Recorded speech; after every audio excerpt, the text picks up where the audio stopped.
It says we're live. And I just checked, and the microphone is on this time. So I will. Robin says we're good. All right. We're good to go. So if you have any questions, if this is your first time here, Robin is on the phone with me. So just ask them in the chat and she will relay them to me. Um, all right. So today we're going to do a maple burl vase, and this one has a huge bark enclosure in it. So when we're done with it, part of that bark enclosure is actually going to open it up. So yeah, it's a pretty cool piece of wood, and I've been saving it for a while. So I want to kind of see what it's going to look like, and what better than do it on a live, right? All right, we'll see if it works out. Um, Before we get started, though, I want to thank everybody. It was so great to see everybody at SWAT, the Woodturning Symposium in Texas. We had a fantastic time. We got home and then we both got sick, so we've been pretty much out of commission for almost 2 weeks now, and we're finally starting to feel better. Um, yeah, it seems like every time we go to a show, one of us gets sick, and this time both of us got sick. So we just been pretty much trying to do the basics and keep up, but we're back. I think we're on the mend now. All right, let me get the camera switched over, and we will get started on this piece of maple.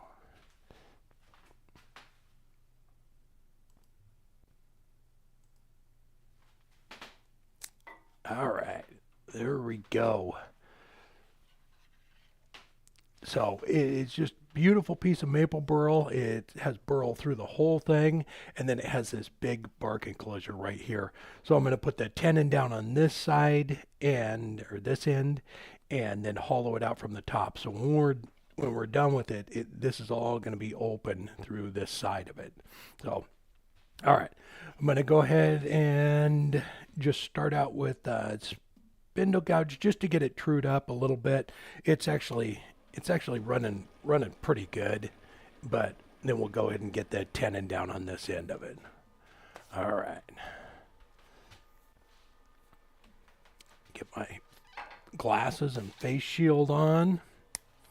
So how is everybody doing out there?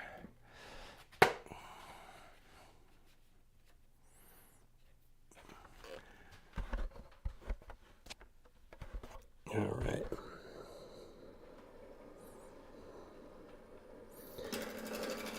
Hey, Mike and Chris, how you guys doing? Hey, Matt.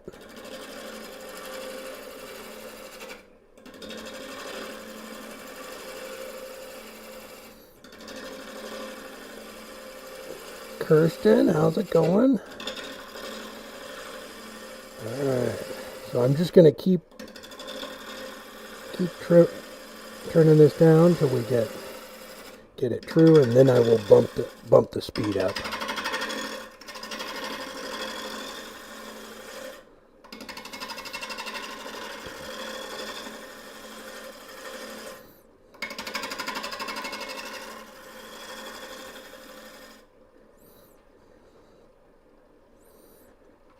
Oh, mesquite and aluminum. That sounds cool.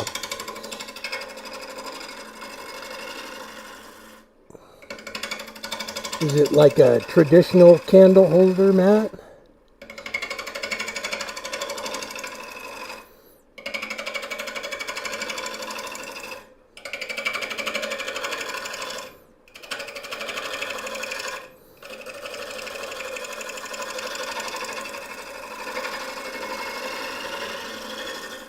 There.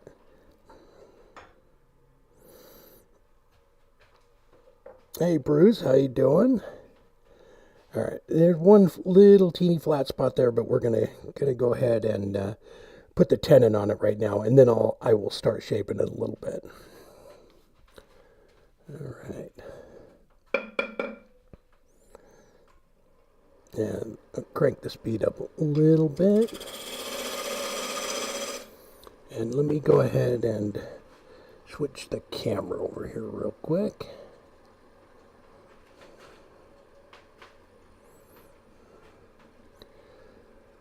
Oh, nice, nice. Yeah, you guys, man, there's been a heat wave going around the country.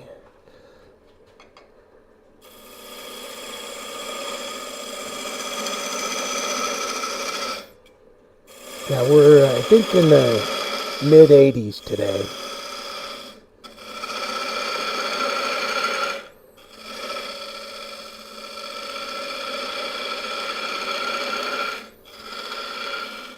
Okay. Hang on, give me 1 sec. I have to switch something here real quick for Robin. Hang on 1 sec, everybody. Just bear with me.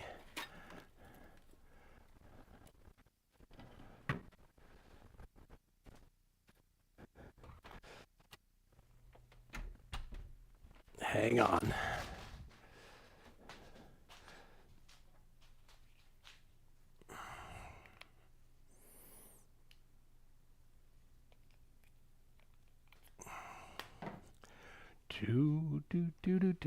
Hang on. Hang on.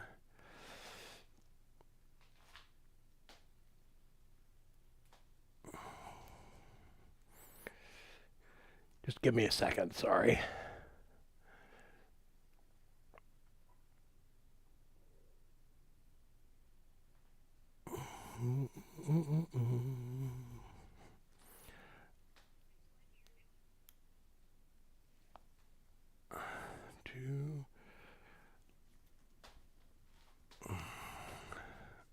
Okay. Are we all good now? Okay. All right. Hang on 1 second. Sorry about that. I had to switch headphones for Robin. Okay. All right. Back to turning. Where'd my face shield go? Oh, there it is. Okay. I didn't change the microphone on the thing. I just changed the headphones on the phone. I have a lot of wires and stuff running everywhere.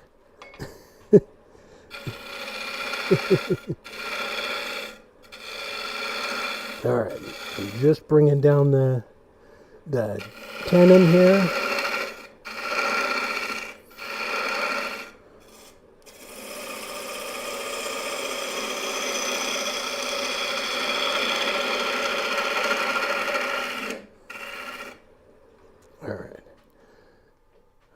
Now I might bring that down a little bit more here in a second, but I'm gonna go ahead and start shaping the vase, and I'm just gonna do kind of a traditional style, and I'm gonna bring the lathe speed up a little bit. We're gonna bring the bottom of it down.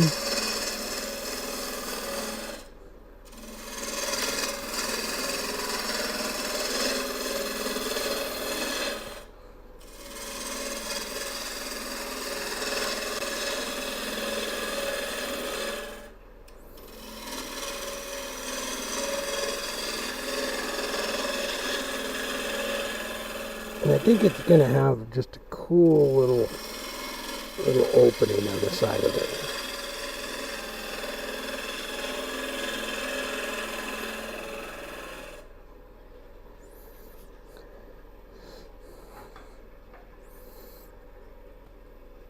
Oh, back surgery. Who was that? Oh, Bruce. Oh, sorry, man. That sucks. I hate it. Any kind of back pain is tough.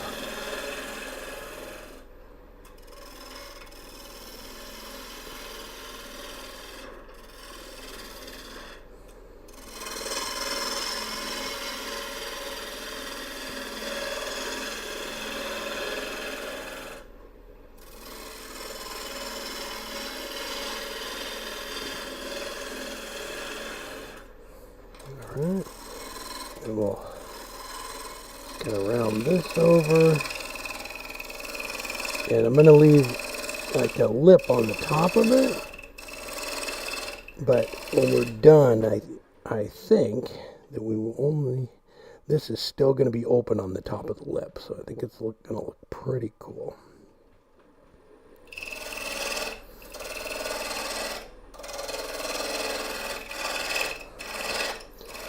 And with something like this too, you can just keep turning the lathe on and off to make sure you're like not cutting in too far, so that we still got quite a bit there.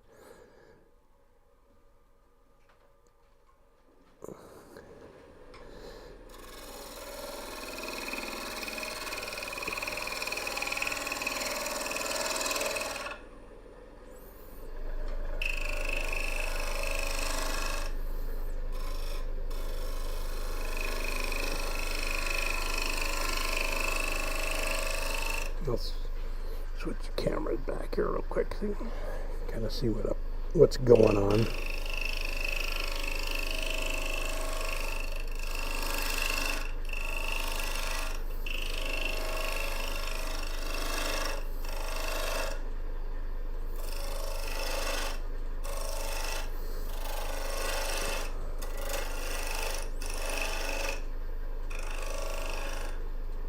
Thank you, Tony. Yeah, it's a nice piece of maple burl, and I think it's gonna turn out really cool, especially with that all open to the inside.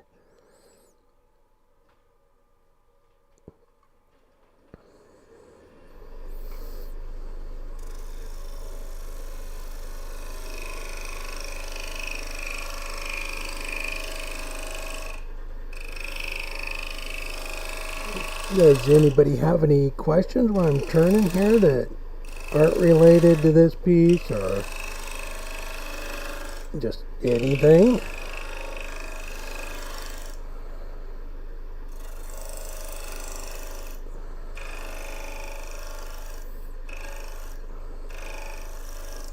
All right. I think that is pretty good. I like that.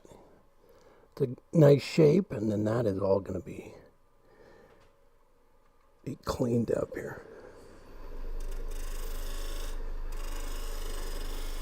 Well, I think that, Brian, the difference between a vase and a vase is how expensive it is. So we could just double the price and call it a vase.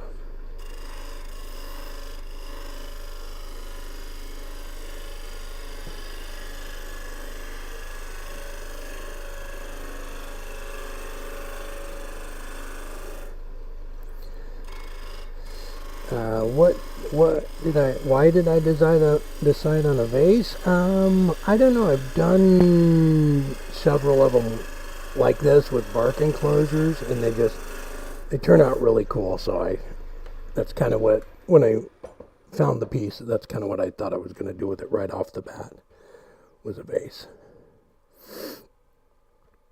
So yeah, I think it'll look really cool. Like this was actually like rotting away. All right, I'm gonna come back down here and bring the tenon down just a little bit.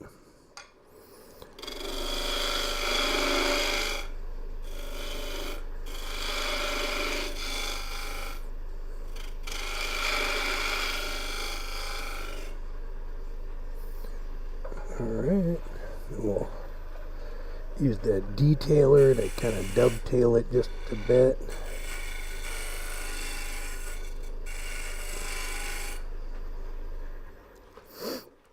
All right, and so when I brought this around right here, I'll probably end up, when I'm all done, flipping it around, and that way I can take this part off, and that will like flow right into the tenon if I want to use a little bit of that.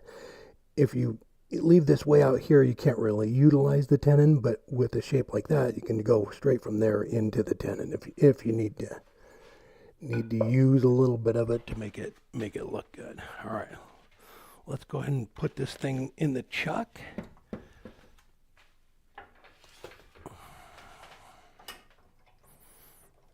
And we can start hollowing it out.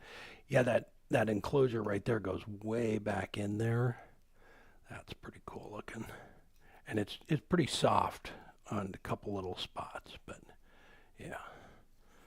All right, I'm gonna get it in the chuck. I think I'm gonna bring this down a little bit more. I think it's a little bit too big. Two.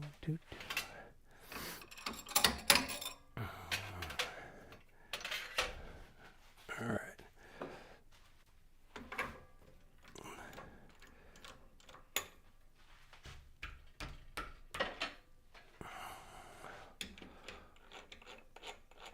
Yeah.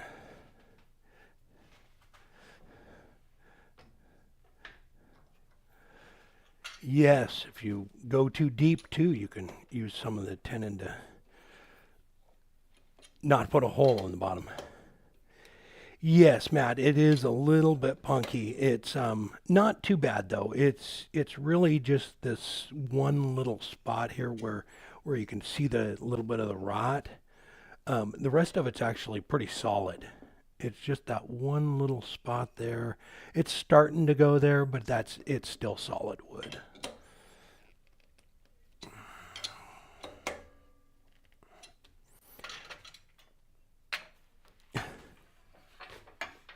Oh, thank you, Bruce.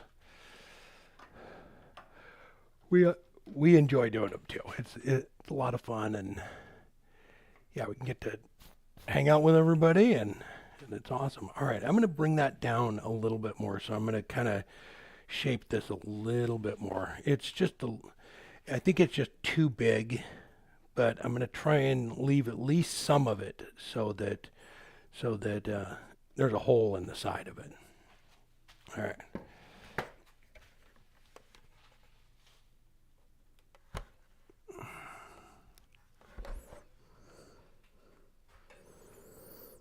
Oh, hey Rick, that's awesome. Very cool. Glad they liked them.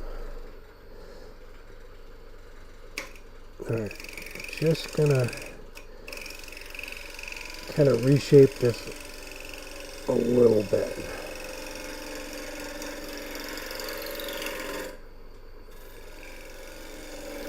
Where am I gonna put the clock? Oh, Jamie asked where am I gonna put the clock? Oh, whatever. I'm gonna put it in the rotten part on it.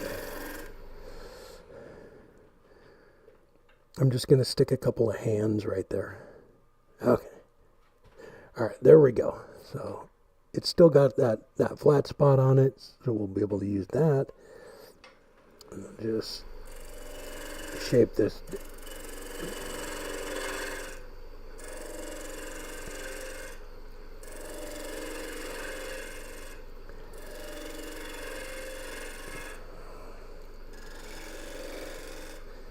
Yeah, it will look like it's, rotting, you found it in the ground kind of thing. I always like that look. I did a piece years ago, a piece of driftwood I found on the beach, and it was I don't know what kind of wood it was, but it was kind of like a yellowish wood. Just found it laying down on the beach. And I turned it, and like there was huge enclosures like here and on the other side. So it was just kind of there was more air than there was wood. And I took it down to the gallery, and by the time I got home, it was sold. Somebody else loved it as much as I did. So yeah, I really like stuff like this too. It's cool. RPMs on this one it's about 1,000 RPMs right now. Yeah, yeah. So it's a little bit off center, so I don't want to go up too high, but yeah, it's spinning pretty good. All right, let me go ahead and switch the camera over here real quick, and then we will pull this back and get this out of the way and start hollowing it out.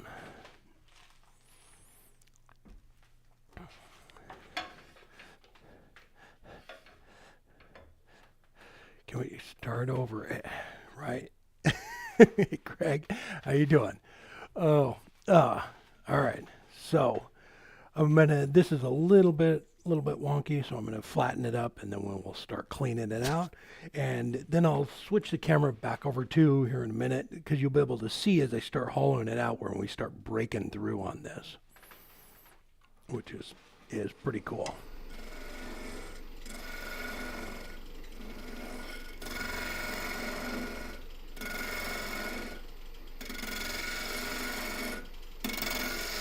I think I'm going to get it flat here real quick, and then I think I'm going to use a Forstner bit.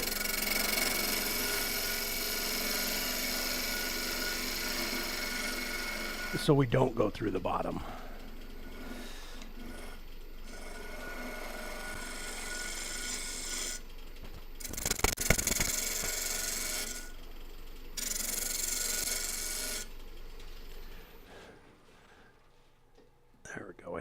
good.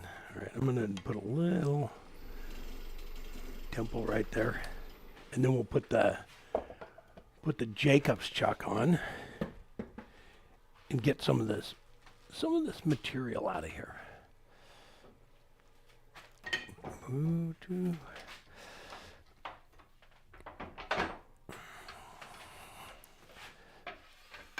All right. Hurricane tools. I had a Hurricane chuck a long time ago, but I have never used their tools. So I'm not sure. Has anybody out there in the chat ever used them or have them?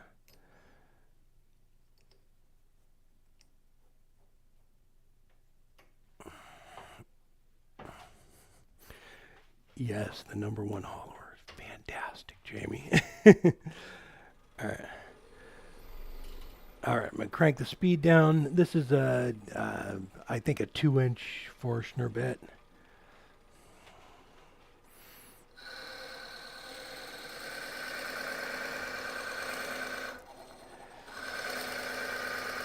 Now I have the Easy Wood chuck.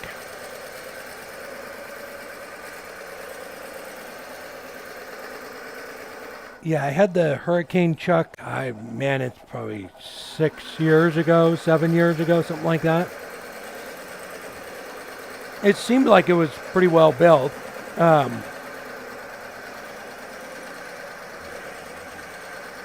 I didn't use it for very long.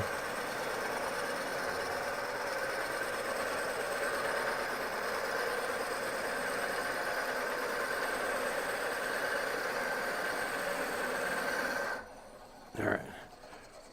Just go in a few inches, back the quill all the way back out like that, and then loosen up your tailstock and put it back in. And then that way the quill isn't out there so much that it flexes or anything. Just kind of keep doing that as you go down.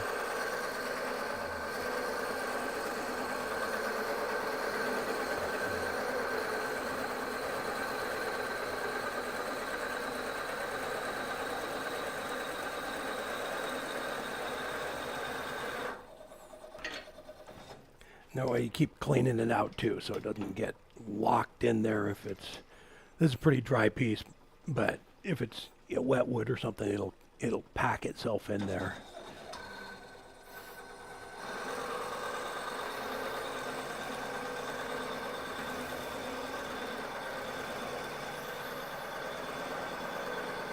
And then once your Jacobs chuck gets to the opening too, pull it out more often so that it doesn't get too full in there.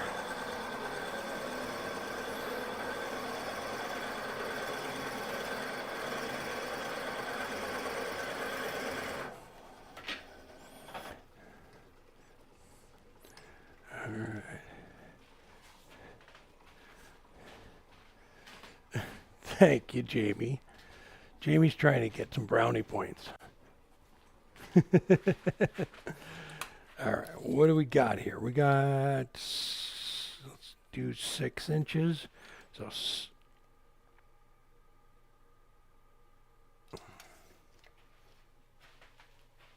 oh, there you go, Matt. Yeah. Yeah, I have, so I got 2 of the number one hollowers because it's the one I use the most, I think. So I have a regular cutter on one of them, and then I have a negative rake on the other one. Then that way I don't have to switch back and forth. All right, so the vase is a little over 6 inches deep, and 6 inches is right there. So I'm just going to keep going till I hit in there. Hey, Jake, how you doing? We enjoyed the show this morning, even without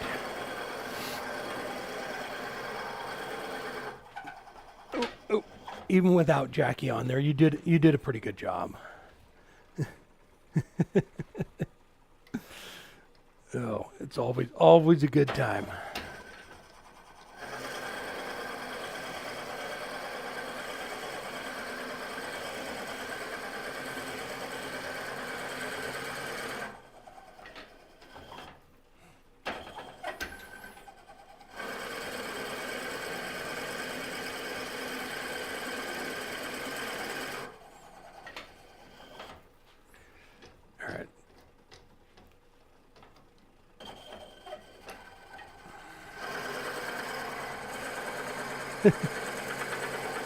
Jake, you need to come down to SWAT next year. You can do the show from SWAT too. You and Joey could come down.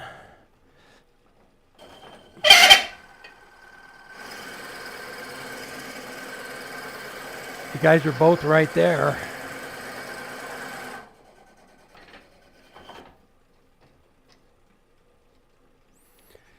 Yeah, Robin just said we have a huge booth.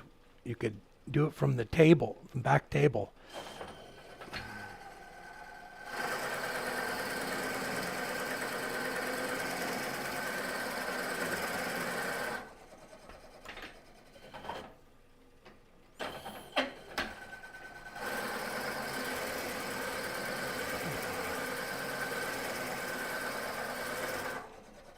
All right, there we go. So we're all the way down to here, and that way we have our depths is all set. Make sure you don't grab a hold of the Jacobs chuck right away.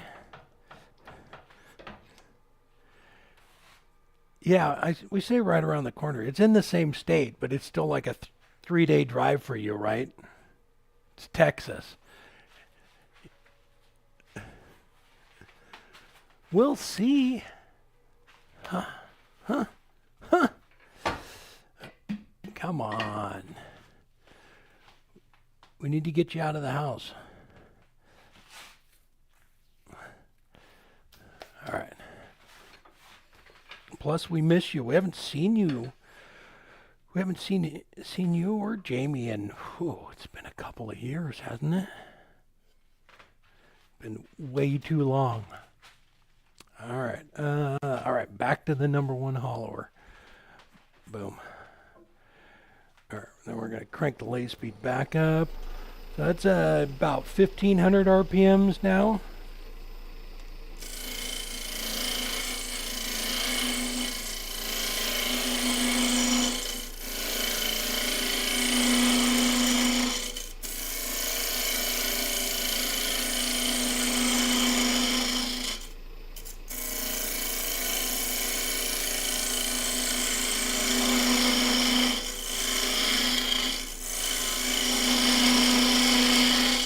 So when you're doing something like this too, I think it's still solid right now, but it's, say there, it opened up a little bit. So if you can get the lathe speed up, the faster it's going, the better it's going to be. The more it's going to feel like you're cutting solid wood. If it's going slow, once these things start opening up, it's going to go, kunk, kunk, kunk.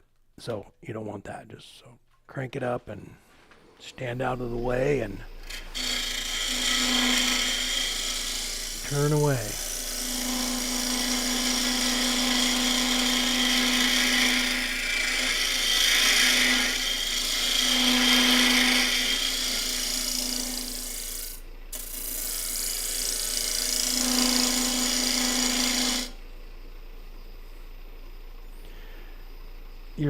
You're live twice a week somewhere? Well, that's not live, Jamie. That's not yeah, it's not hands-on. We want to hug you guys.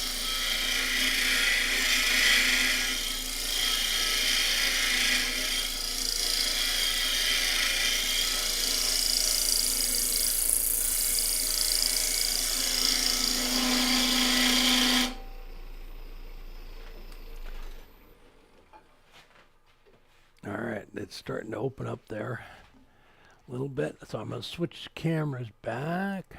All right. So yeah, I'm just going to keep working at it, and it's just going to keep opening up as I go in. So it's pretty cool. So this one right here, I'm not exactly sure, but we might. It doesn't go in very deep there, but I'm going to try and get rid of this. But it might be cool if there's some spots where it's open. This is all going to be gone here, but we'll see. We'll just keep working at it, right?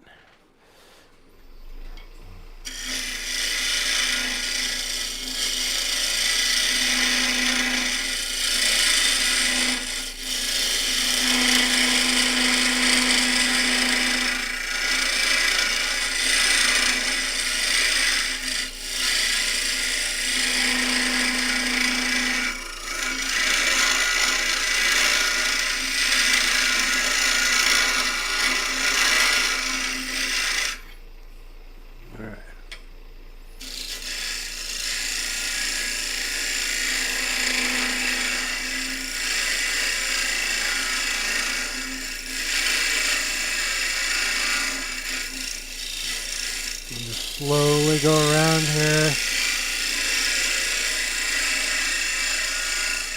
It's kind of nice, like on a vase like this, where it is going to open up. You can put your hand, once this is gone too, you can see where the wall thickness is. You don't really need to use calipers or anything, but see, it already started to pop through there.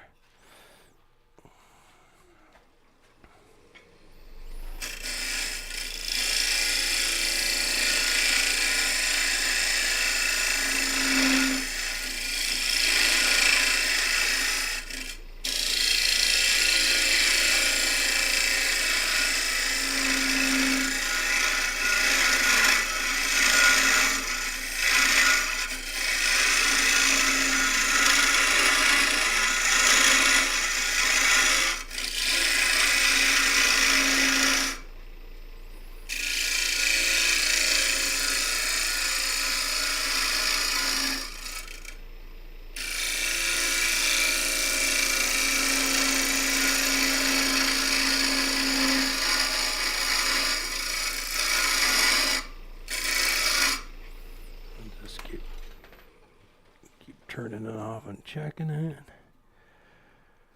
It's getting a little. Where is a good source for Burl? So Worldwide Burls is an excellent source for it. It depends on where you live. But I know some of the woodworking stores have some Burl. In there, they usually have them in the store, but I know Worldwide Burls at Corvallis, they're not too far from us, and I think he does auctions like every day, selling Burl. Then he just ships it right to you. Yeah, it kind of just depends on where you live. I'm not sure if you have any around you, but it's nice. And I know most of the woodworking stores like Woodcraft will have some Burl in there, some turning blanks and stuff. But it depends on what you're looking for too. They normally have like bowl blanks or box blanks or stuff like that. All right. It's going to keep going. It didn't cut through on the inside of there yet.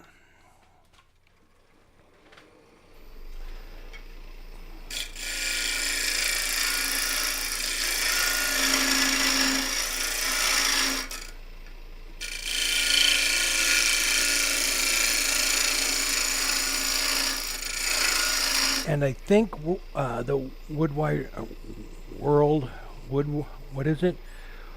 Worldwide Burls. I don't think he has a website or anything. I think it's all done on Instagram.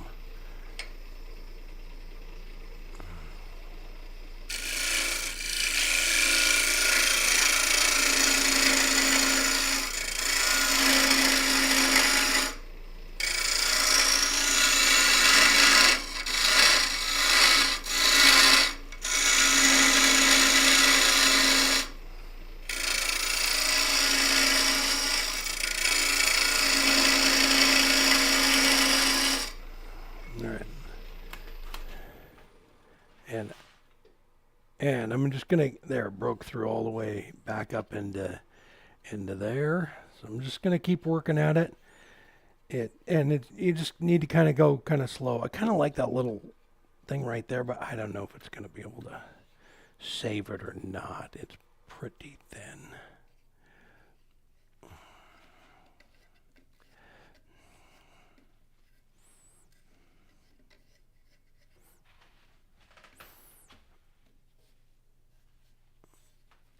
Oh, a long time ago. Oh, we had a different handle for it. Oh, that's cool. Yeah, both of mine, number one haulers, look the same, so I have to look at the tip when I grab it.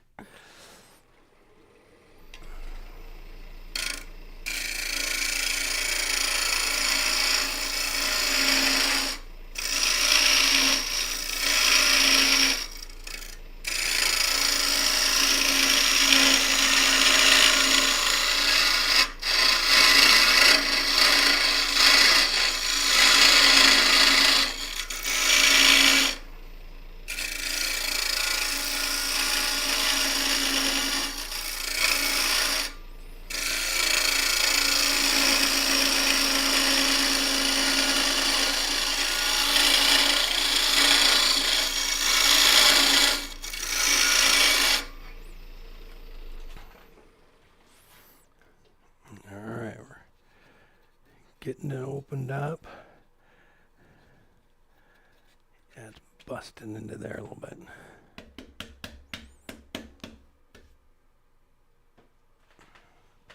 So it's kind of just a slow process. You know, I don't want to break through, but I want to make it thin enough to where it's all even. And I kind of want to try and leave that, but I don't know. All right, I'm just going to keep going, and I want to try and take out some of this right here.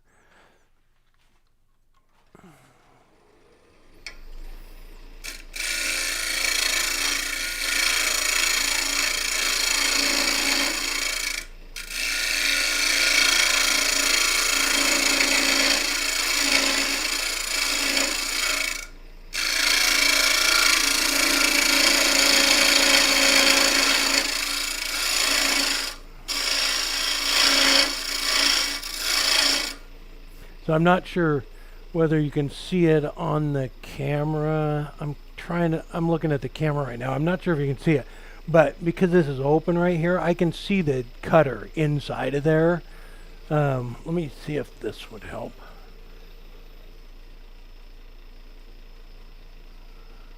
I don't know, maybe you can see it.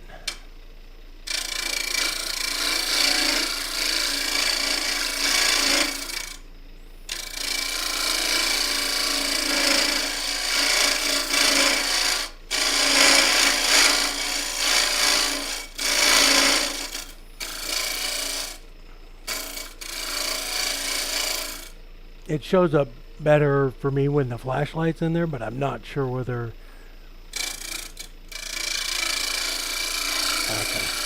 Okay, Matt. Yeah, and then you can actually see how thick the wall is.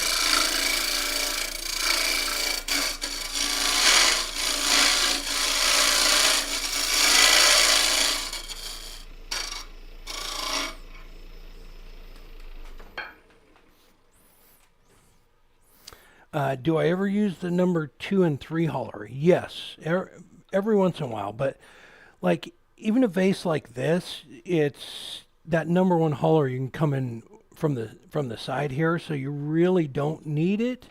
But I do use it if the shoulder is back in there. I will grab those. Yes, and they work great. I'll just show you real quick. If you don't know what Jamie's talking about, there's a number 2 and number 3. So these, you pull the tool rest back a little bit so it sits flat, and they will come back up and just like that and get back into here. If this was a little bit wider like this, you would have to grab one of these and get back up into here because the number 1 hauler wouldn't do that. But yeah, something like this, it really... you really don't need it because it'll get right up in there. But yeah, definitely if you have to get around the shoulder, I will grab those. And I've done some vases where I've had to do that. But if you don't have to, it's not really a big deal. On the number 2. Oh, yeah, just because like the number 2 and number 3, because you have to pull the tool rest back a little ways, just make sure that it's flat on that part right there. And it will do just go nice and slow. Like I just put it right there. Actually, it needs to come back a little bit more. So just put your thumb right down on it and just take light little cuts like that. And you can see it right up through that hole. But just do light cuts on it. And I'm just putting pressure down right there.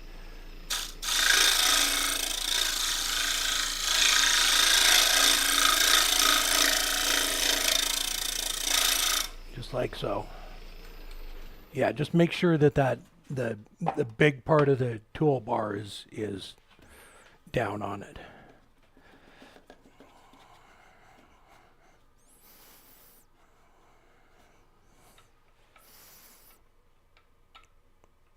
Yeah, if you have a Mike said if you have a small opening too, same thing. If you can't get that number one hollower around there, or you have to grab one of those. All right. So it's starting to peel all this back, which is nice. All right, I'm just going to keep working at it.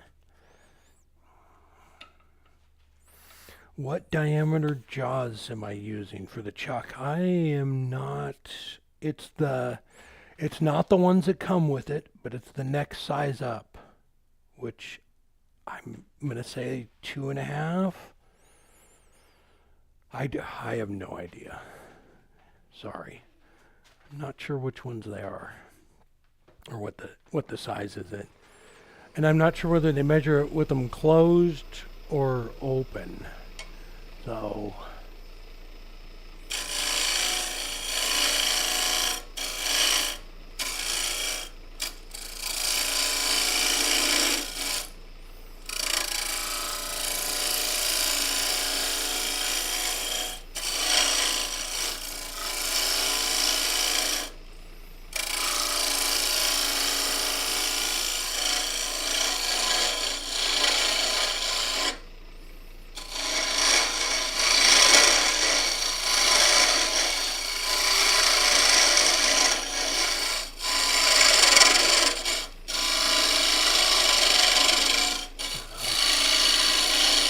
just kind of taking some of the material out of the center there.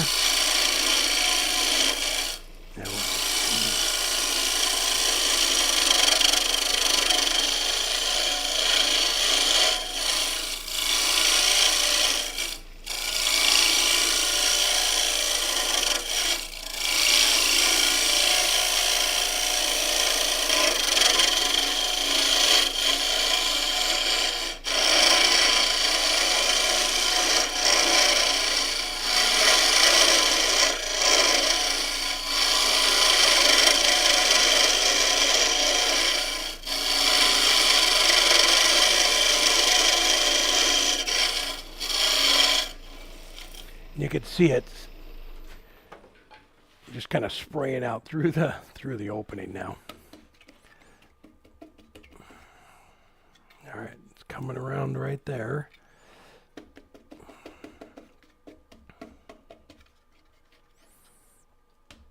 Just gonna get all that out of there. All right, just gonna keep going, try and make the wall thickness even. And I'm not sure, hopefully we can get that on. It's pretty close, but we'll keep going. We'll see how it turns out.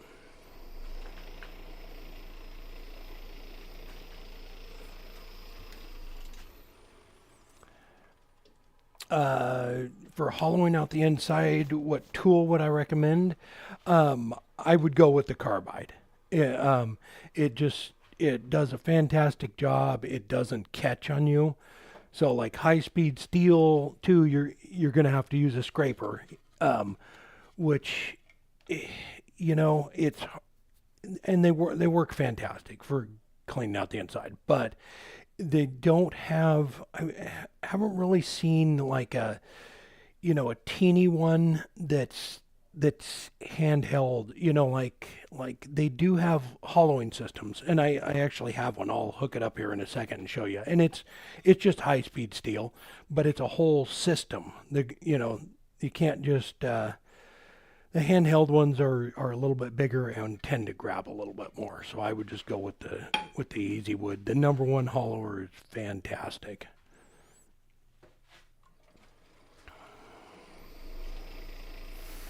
Yes, Matt, the negative rake cutters do a great job. This wood's kind of soft, so that's why I'm just going with the regular ones. But yeah, if you have hardwood, the negative rake ones won't catch on you.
grading. Oh, I think it just popped out. Something just flew out. Look at that. It's gone.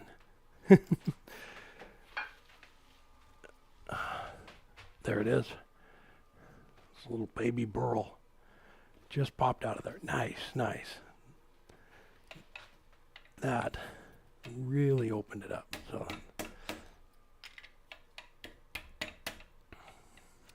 look at that. Very cool. Very cool. Yeah, I really like that look.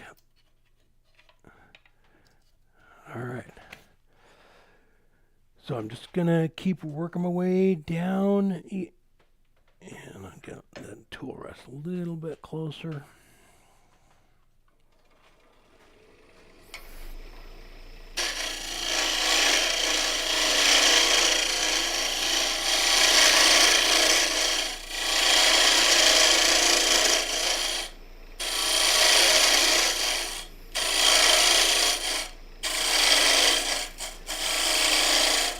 So I'm down in there.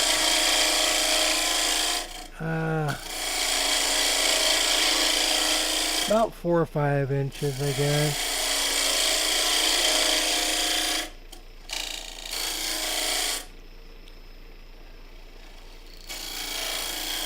Yeah, that would make it great. That little piece right there would make a great little inlay. Yeah.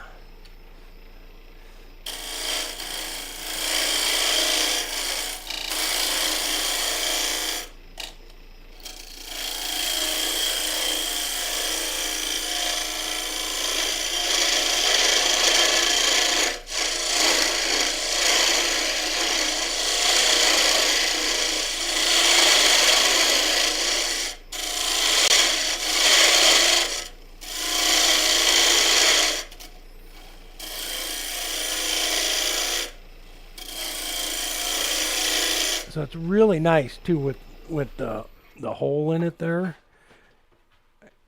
I'm not sure if you could see it, but I'm just basically watching the cutter head go right down there. So it's actually speeds up the whole process of having to stop it and check the wall thickness and all of that. But very cool. I like that. That is awesome.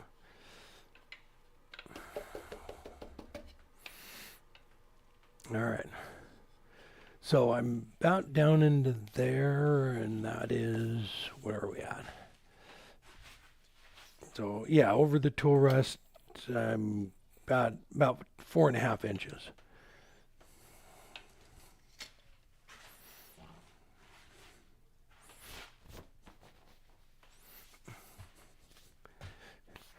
Yes, you could use the J rest on it. That would work good.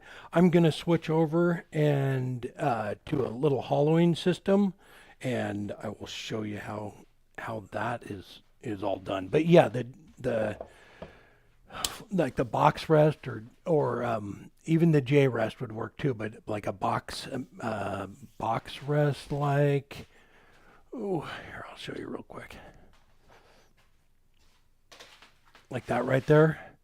That will go like right inside the piece. And then you have support way out there. It's like I said, it's kind of a softer wood, so it's not like grabbing or actually not having any problems with it at all. But all right, let me set this thing up here real quick, and I will show you. Let me switch cameras here real quick.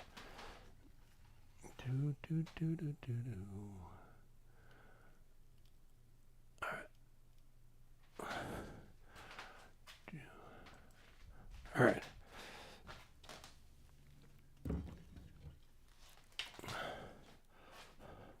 So when we were at SWAT, I picked this up from Tim Yoder. He was there.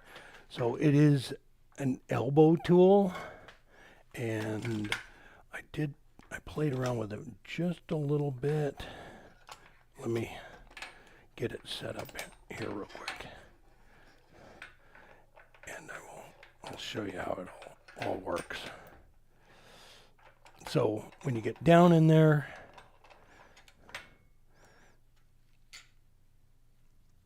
a tool like this will let you go right down into the piece and support it from the tool rest. And this is the bar on this is super thick. So that, let me switch back over here real quick and I'll show you. How long are the posts on the robust tool rest? They have, I believe, a couple different sizes, but hang on, Jamie. This one right here is 5 1/4. Yeah, you know what? It's probably more like 5, right to the weld mark there. Yeah, they have a couple different length ones, though, I believe. Yeah. Oh, okay. So yeah, so the tip on this, that's just high-speed steel. It's little scraper. So same thing with it. It's just a little cutter, so it's going to do better than you know, like a larger scraper trying to get in there and mess around with it. But yeah, so this, let me hang on, let me what's that in millimeters? It's like a football field. It's 100 yards, Jake. All right, so this little guy right here just mounts right to your bed of your lathe. It has a flat bar and then a little riser, and so this thing will actually like just kind of go just about any direction, and you can get into just about anything with it. So it's perfect for doing like deep hollowing stuff. This one's only, you know, it's not that deep, so I probably don't need it, but I am out there a little ways over it, so I'm just going to use it. And same thing with it, just, you know, you can come right in there and it will actually swing out quite a ways too. But yeah, it's a nice little tool for doing deep hollowing. All right, let me come back over here and I'll set it up so you can kind of see what I'm doing. All right. Yeah, so it has a handle on the back side of it here. So this thing is, I don't know, 30 inches or something. So it has a little handle on the back side here. You hang on to that. Just set it up on center. Set it right up on your tool rest, and then same thing with the other one. Grab a hold of the handle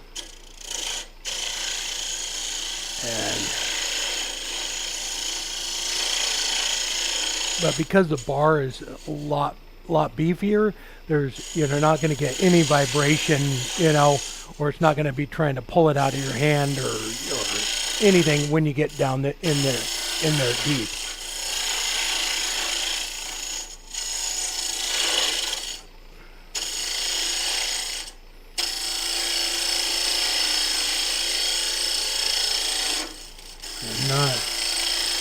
Not sure if you can see. Yeah, probably can't see down in there, but it's nice too. I can watch with that hole in it. I can watch the cutter going right down there.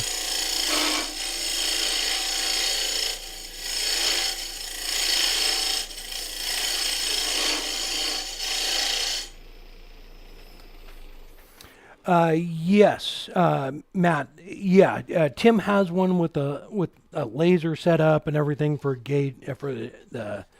I think it mounts up here and comes up. So for doing the wall thickness, yeah, he has a laser one too. I just got the one. I think this is just the. I think it's just the basic setup. I'm not sure, but yeah, he had a couple different ones. This is the one I got. But yeah, one of them has a whole laser. I think it it comes up off of here and goes across, and that way you can gauge the wall thickness. Which, if this wasn't open, that is really handy to have. I have another system. It's a little more time consuming setting it up, so I only do that one when I do like big pieces. But it has a laser system on it too. But this one's actually really quick. It just hooks right onto your bed, and then that's it. Set it down on your tool rest, and you're ready to go.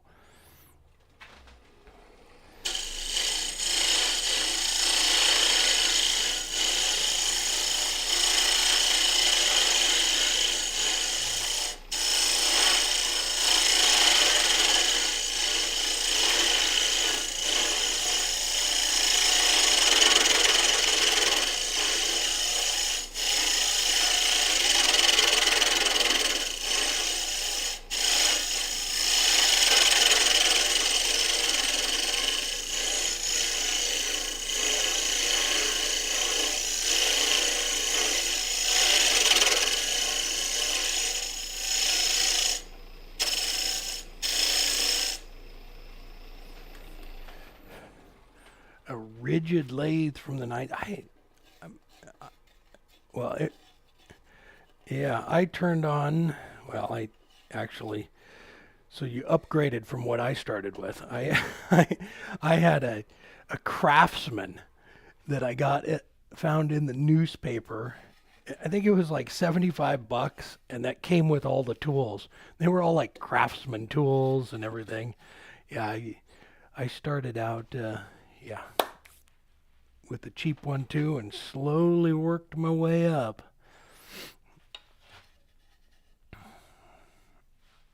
Yeah, Matt, the hollowing system, yeah, it weighs a ton. It is, yeah, it's super well made. Yeah. Tim's a great guy too. So he started making these a while back, and then I believe they not too long ago, a year or two ago, they did some improvements to them, but yeah, it's definitely a beefy system. I don't know what it weighs, but it's probably at least 20 pounds. I mean, all this stuff is solid. All right, so I'm getting down there. It's actually pretty close.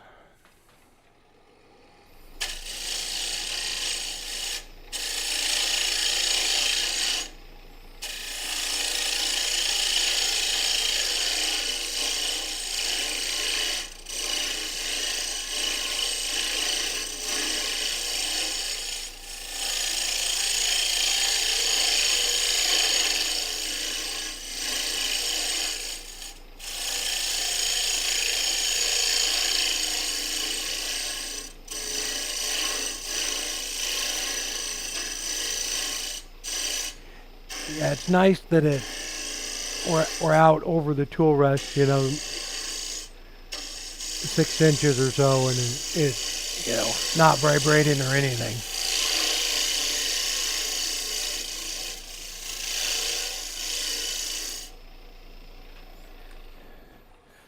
Oh, well, electric drill lathe. Yeah, those are. Yeah, I've seen those too. Just bolted to a sawhorse or something. You gotta start somewhere, right? Yeah, actually, I mean that Craftsman was the first actual lathe I had. That isn't what I started with though.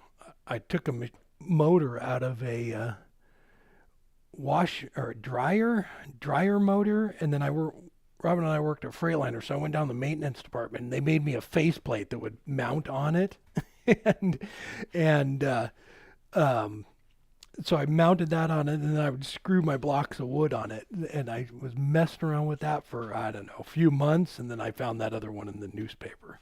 But yeah, it started with a dryer motor.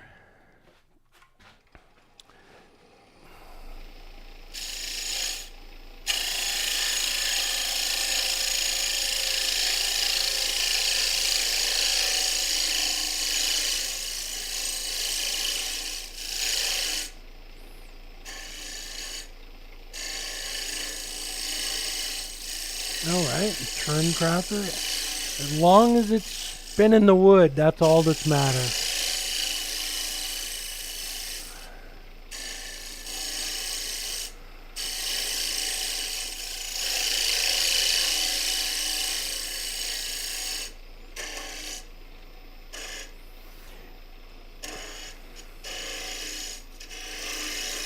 Turning and turning accessories. Right on.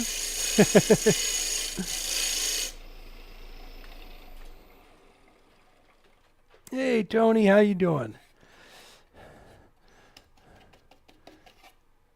All right, I think we are really close. Look at that.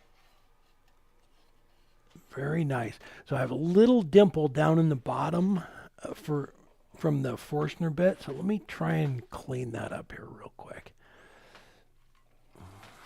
I'm gonna have to like get down here and try and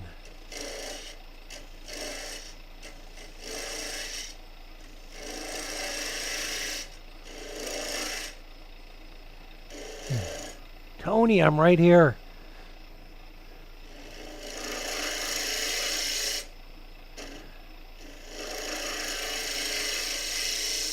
Yeah.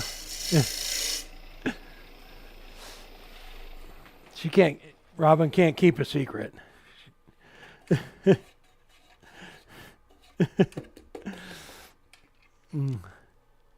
There.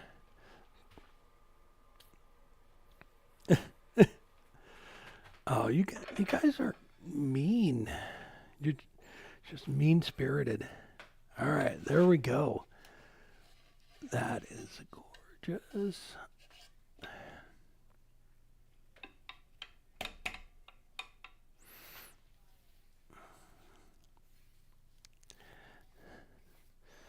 Oh yeah, yeah.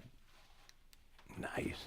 Yeah, that's always the best way. Make sure you're gonna enjoy it before you spend a bunch of money, because some of them can get really expensive.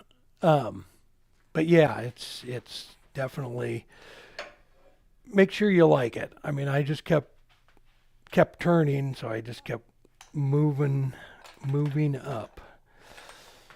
All right. So, and then to take this thing off, it just, that little thing right there on the bottom, that goes right underneath the ways on the bed, and you just tighten it up. But yeah, it definitely, it's heavy. But yeah, it's nice because it's quick and easy to, to get it all set up, and then that way it's done. So I just got it, so I need to figure out a place to hang it on the wall, because right now it's just laying on the ground. All right, there we go. All right, I'm going to sand the outside of this real quick. And I'm going to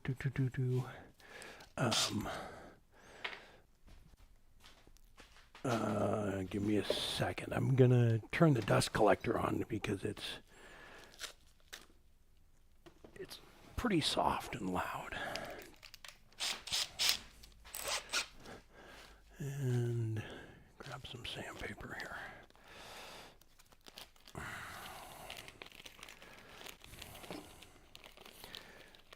Yeah, I just kind of wanted to. I probably won't finish the whole thing off today, but just show you. Yeah, and so because you can't just turn the lathe on and sand it, because it will knock these corners down too much, so you need to do power sand it. That way it keeps the edges nice and crisp.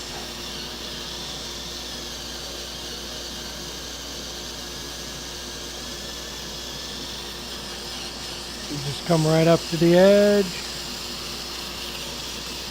And so this is kind of a slow process because you don't want to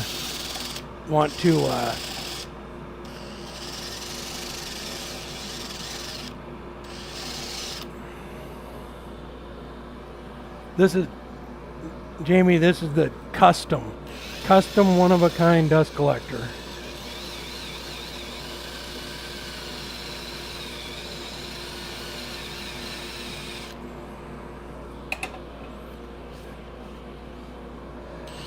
This is not a vase. It's a vase. It's expensive vase. If it's expensive, it doesn't have to have a purpose.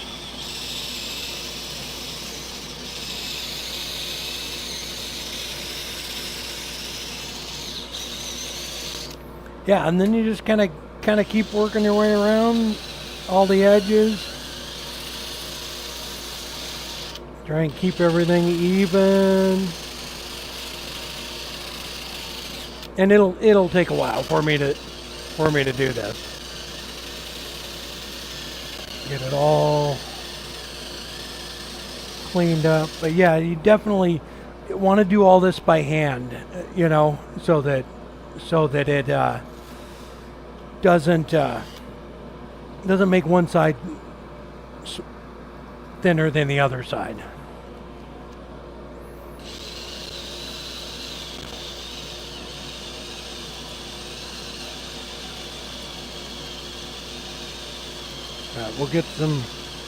I'll get this all sanded up this weekend and done, and get some oil on it, and I'll put some pictures up on Instagram and Facebook. I think it's just going to be beautiful, and there's a ton of character in the wood. So once I get the walnut oil on it too, it is just going to pop. Yeah, it's just gonna be beautiful. This is all Burl. Yeah, pretty much the whole thing. And with that, boom. Yeah, it does. It looks like it's been rotting in the ground for years. Oh, sorry, I thought I was on the other camera. There we go. Yeah, just take your time and go around and do the edges by hand. Don't do it all by hand, but yeah, little pads like this work fantastic for doing little things. I don't see it, but I have like a spongy one too. But yeah, they work great. And you just I just use the cordless drill, but regular drill would work too. Yeah, just go around, run through all the grits. I love that. I got a sand on the inside too, but hopefully that will stay, that little bridge there. But yeah, it's gonna be just beautiful once we get the oil on it. All right.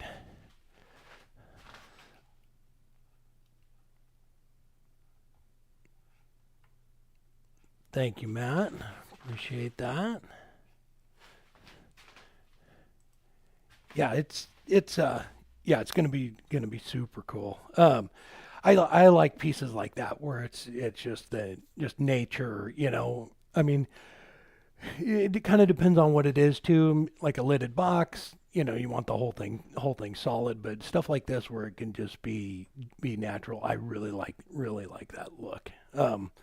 Yeah, some of my favorite pieces are, you know, have bark enclosures or stuff like that in them, and it's actually, as far as hollowing it out, you can see down inside of it as you're going, so it's a little bit easier than hollowing out a piece that's solid.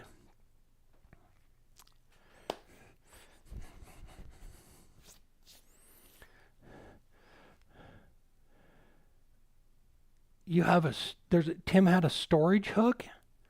Well, he didn't tell me that when I was getting it. Just wanted me to throw it on the floor. Oh, I didn't. Jamie, that's what you know what? The scroll saw isn't on the ground right now, but I'm going to trade it. I'm going to put it on the ground and put the elbow 2 up there with it. I actually have the scroll saw on a little cabinet. It got elevated off the floor a while ago. Yeah, yeah, I got tired of tripping over it. Oh, oh, I'm joking. Um, I haven't used the scrolls in forever. I'm still a little afraid of it, I think. Just subconsciously, it scares me. Oh, oh, all right. Yeah, we'll be back next week. We're on the mend, so we will be back next week with a regular video. Um, and I can't think of anything else. Yeah, thanks to everybody that stopped by and said hi at SWAT. We had a great time. If you haven't been to the SWAT symposium, it is every year at the end of August in Waco, Texas. Um, it's a great show. Fantastic people. They feed you. It's top notch. So if you're down that way, or if you're thinking about going to wood turning symposium, look it up. It's Jamie wants to know if I ran out of Fordite. Jamie, I have like a wheelbarrow truck full of Fordite. No, I didn't. We haven't done a Fordite project in forever. We have we have tons of Fordite. Robin just said let's do that next week. All right, we'll try and figure out a Fordite project. All right, we got enough of it. Did you want some? We mail it out to people. Yeah, we have some guys that do bottle stoppers and stuff. I just throw some in the box every once in a while because they like playing around with it. But yeah, it's neat stuff. Yeah, we still have tons of it. Ward, yes, we will be in Portland next May. We're uh, we're about 35 miles outside of Portland. Um, are you here in town, Ward? I'm not sure how close he is, but yeah, nice, Byron, awesome. We're so yeah, we will definitely be there. It's we're gonna go up there and we'll probably just stay up there in a get a hotel. Right there's a nice hotel across from the convention center, so we'll probably just stay there rather than driving all the way home every night and then trying to get back there. But yeah, it should be a good show too. There are a ton of wood turners here in the Pacific Northwest, a lot of them. So it was a last time we had it here was a big crowd too, so it will be good. Um,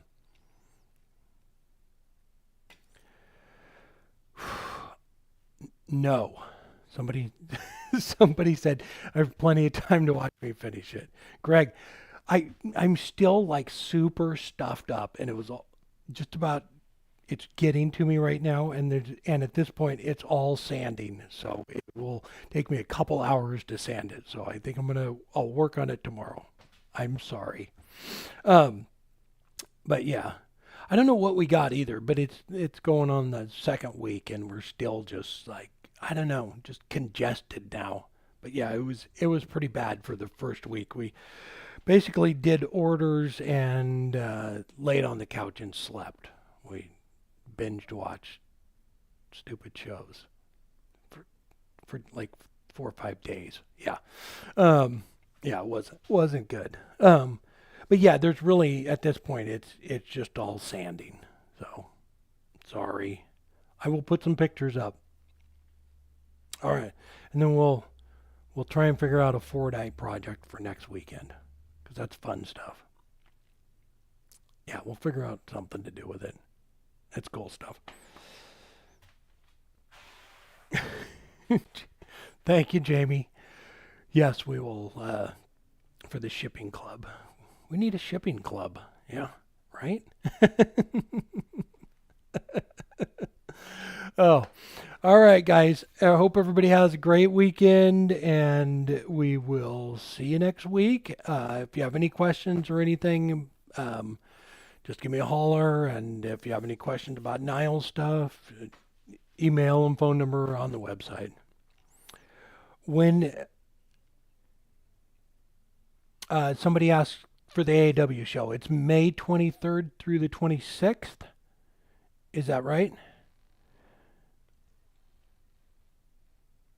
Okay. Robin said that's what it said on the registration form. Yeah. Yeah, it will be yeah, we will definitely be at that. Be at that. And yeah, so it's 23rd through 26th. Yeah, yeah. And they have basically the same thing SWAT has. They have a gallery section, a vendor section, and then classes and everything. It's just it's really nice and the reason we really like the one in SWAT in Texas is because it's always in the same building. They feed you lunch every day, and you always know where everything is. So, like the AWs are basically the same thing, but it's every year it's at a different convention center somewhere, and you spend half the time trying to figure out where the bathrooms are or where the classrooms are, stuff like that. So it's just that's why we like the SWAT one.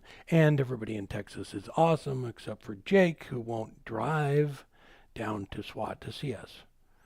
I'm sure. Did Jake already leave? I think he left.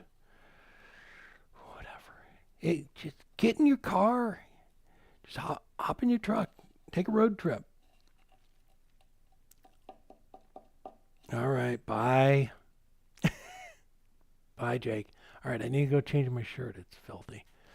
All right. All right. Thanks, everybody, for stopping by. Appreciate it. And we will see you next week. All right. Take care.